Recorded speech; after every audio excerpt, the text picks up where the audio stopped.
영하의 날씨에서도 살아남는 노로바이러스 때문에 최근 식중독 환자가 늘고 있습니다. 환자 10명 중 6명이 겨울철에 발생한 것으로 나타났는데 증상과 예방법을 알려드립니다. 22일부터 충남에 또 많은 눈이 내릴 전망입니다. 서해안에는 최대 25cm의 눈이 쌓이면서 강추위까지 예상돼 교통안전과 건강관리에 각별한 주의가 요구됩니다. 회복기 재활 환자의 전문적 치료를 위한 충남권역 재활병원이 아산에 건립됩니다. 공모 선정 7년 만인 내년 3월 첫 삽을 떠 2025년에 문을 엽니다. 서산시가 대산 산업단지 주변을 보다 안전하게 만들기 위해 스마트타운 조성 사업을 추진하고 있습니다. 위험물질 실시간 모니터링 등 다양한 서비스를 운영하고 있는데 이슈앤피플에서 직접 살펴보겠습니다.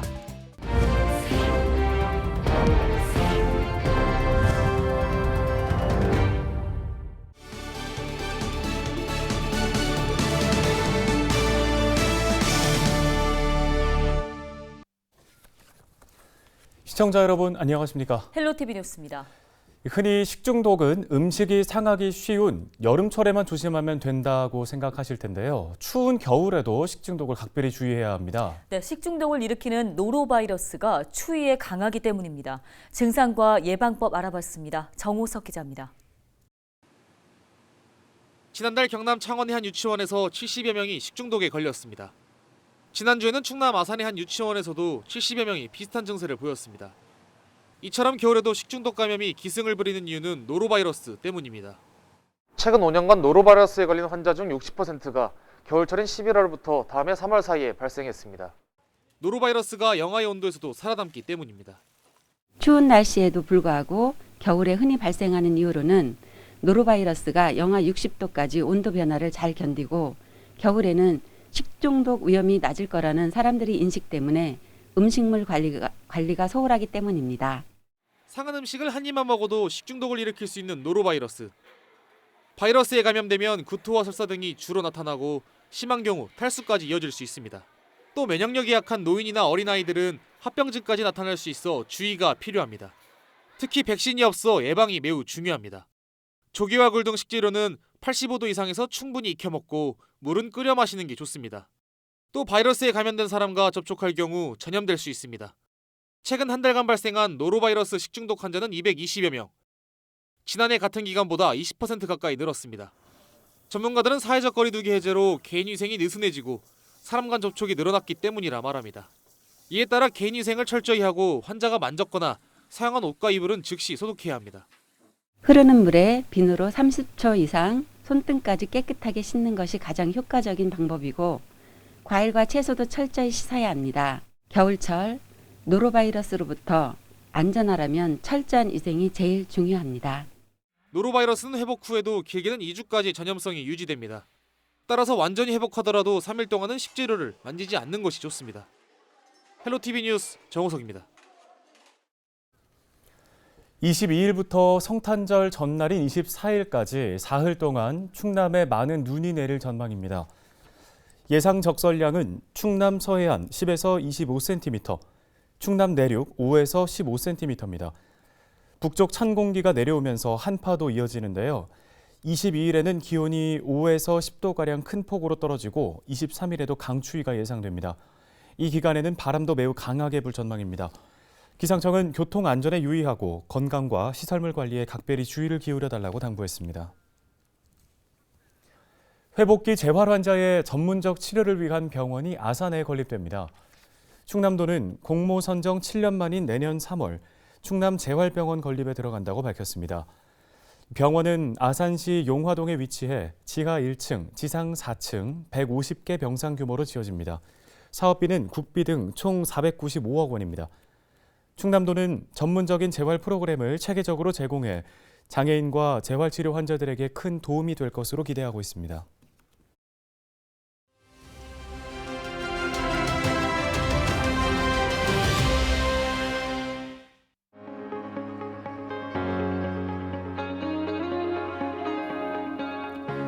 우리나라 국민들이 집을 사려면 월급을 몇 년 동안 모아야 할까요? 국토교통부가 2021년도 주거 실태 조사 결과를 내놨는데요. 수도권의 경우에는 10.1년, 광역시는 7.1년, 그리고 도지역은 4.2년이었습니다. 이마저도 월급을 단 한 푼도 쓰지 않고 100% 저축을 했을 때 걸리는 시간입니다. 그렇다면 국민들이 가장 필요하다고 느끼는 주거지원 정책은 무엇이었을까요? 자가가구와 전세가구 모두 자금 대출이었습니다. 특히 이번 실태조사에서 주목할 부분은 청년 가구의 주거 상황인데요. 최저 주거 기준을 미달하는 청년 가구의 비율은 7.9%, 일반 가구 4.5%보다 훨씬 높았습니다. 청년 가구가 실제 자가를 보유하는 비율은 13.8%, 이 역시도 일반 가구 57.3%에 비해서 턱없이 낮은 수준이었습니다. 이런 현실과는 달리 청년 가구의 81.4%는 내 집을 보유해야 한다고 응답했는데요. 청년 가구의 내 집 마련 지원이 필요한 이유겠죠. 사실 청년 주거 문제는 어제 오늘 일은 아닙니다. 주거 문제는 결혼과 출산, 또 일자리 문제와도 이어지는데 국토교통부의 주거 실태조사의 취지대로 실효성 있는 주택정책 수립이 이어져야겠습니다. 데일리 브리핑이었습니다.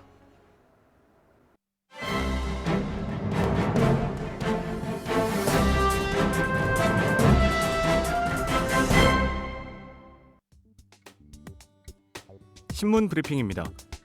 충청남도 교육청과 당진교육지원청이 올해 초 혜성초등학교 설립 승인 당시 교육부가 조건부로 내건 수청 1지구 중고등학교 용지 해제 요구를 알고도 최근까지 묵인한 것으로 나타나 파문이 일고 있습니다.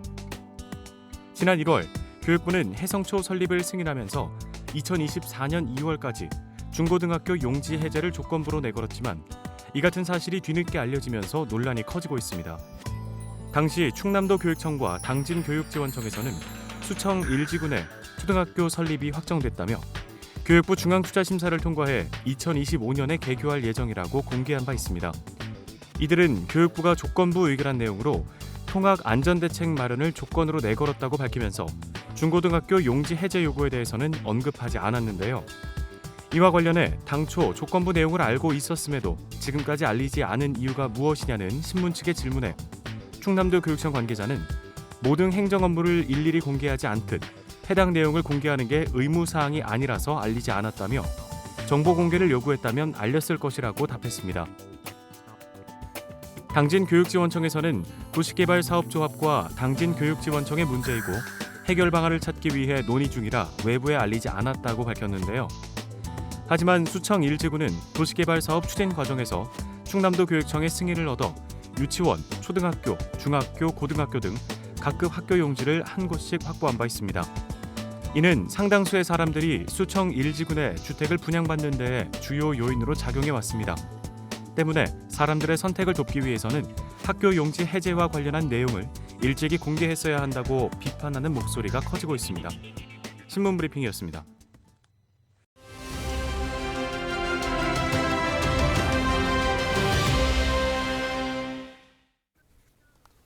다음 소식입니다. 서산시가 대산산업단지 주변 안전과 환경, 교통 개선을 위해 스마트타운 챌린지 사업을 추진했습니다. 네, 서산시 이종신 정보통신과장 전화 연결해 보겠습니다. 안녕하십니까? 안녕하세요. 서산시 정보통신과장 이종신입니다.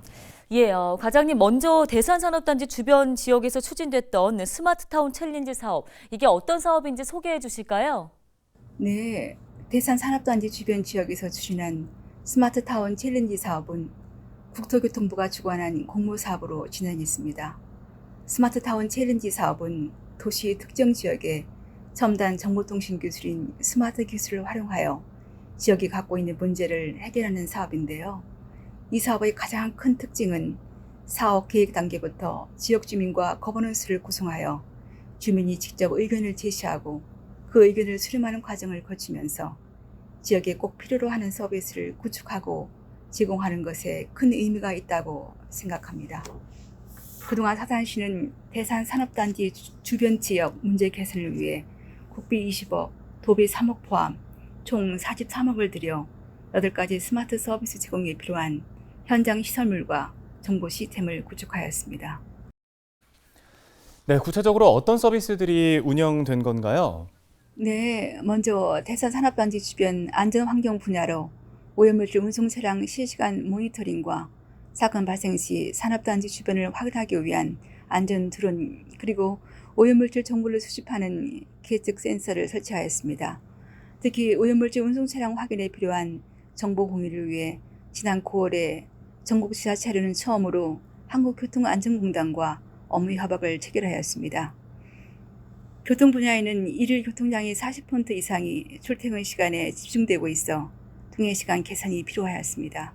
이를 위해 교통신호를 탄력적으로 운영할 수 있는 교통신호 관리 시스템을 구축하였습니다. 또한 보행사고가 많은 지역에 스마트 횡단보도 설치를 비롯하여 버스 정류장 이용자들이 안전과 편의를 위해 스마트 버스 정량도 구축하였습니다. 아울러 시설물 설치 후 다소 짧은 기간이지만 성과 분석을 진행했는데요. 그 결과 대산 초입부터 산업단지까지 통행시간이 사업 시행 전 대비 10% 단축 효과와 횡단보도 신호위반 건수도 21% 감소된 것으로 나타났습니다. 스마트 버스 정량 또한 현장에서 이용자를 대상으로 만족도를 조사한 결과 응답자의 94%가 만족하다고 밝혀 사업 시행 후 주민 편의가 개선된 것으로 확인되었습니다. 네, 다양한 스마트 서비스가 지역사회에 자리 잡고 있는 것으로 보이는데요. 앞으로 관련 사업도 추진 계획도 설명해 주실까요? 네, 우선 구축한 스마트 시설물의 안정적 운영과 함께 내년 초부터 이번에 만든 시민 정보 제공 매체인 스마트 포털과 알림앱 운영을 적극적으로 홍보하고 시민들이 필요한 정보를 적시에 제공할 계획입니다. 또한 스마트 교통관리 운영을 위해 대산 산업단지 교통흐름 개선을 지속적으로 추진하겠습니다. 이런 노력들을 통해 시민들이 일상생활 속에서 불편한 사항을 하나하나 개선하여 시민 눈높이에 맞는 스마트한 행정 서비스를 제공해 나가도록 하겠습니다. 네, 말씀 여기까지 듣겠습니다. 서산시 이종신 정보통신과장이었습니다.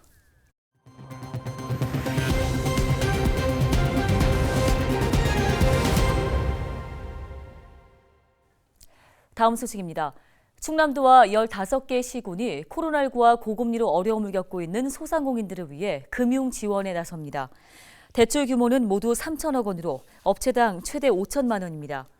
금리와 보증 수수료는 6.3%이지만 도와 시군이 3.3%를 2년 동안 지원해 실제 소상공인이 부담하는 금리는 3% 수준입니다.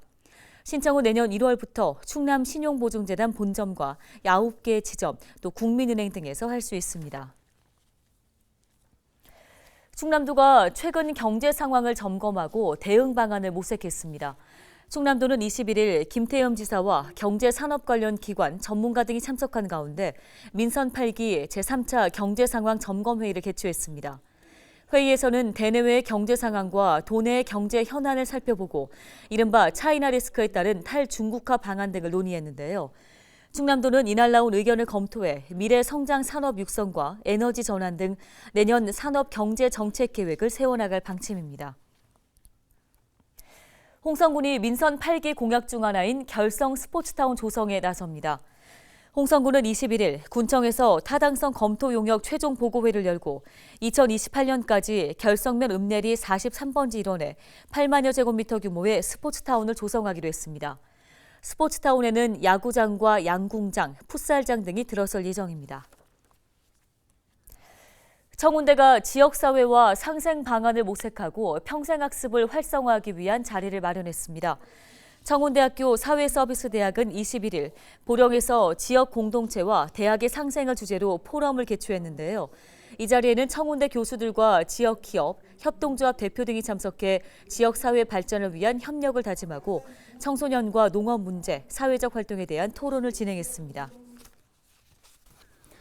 청양군이 2023년 청년정책 실행 계획을 확정했습니다.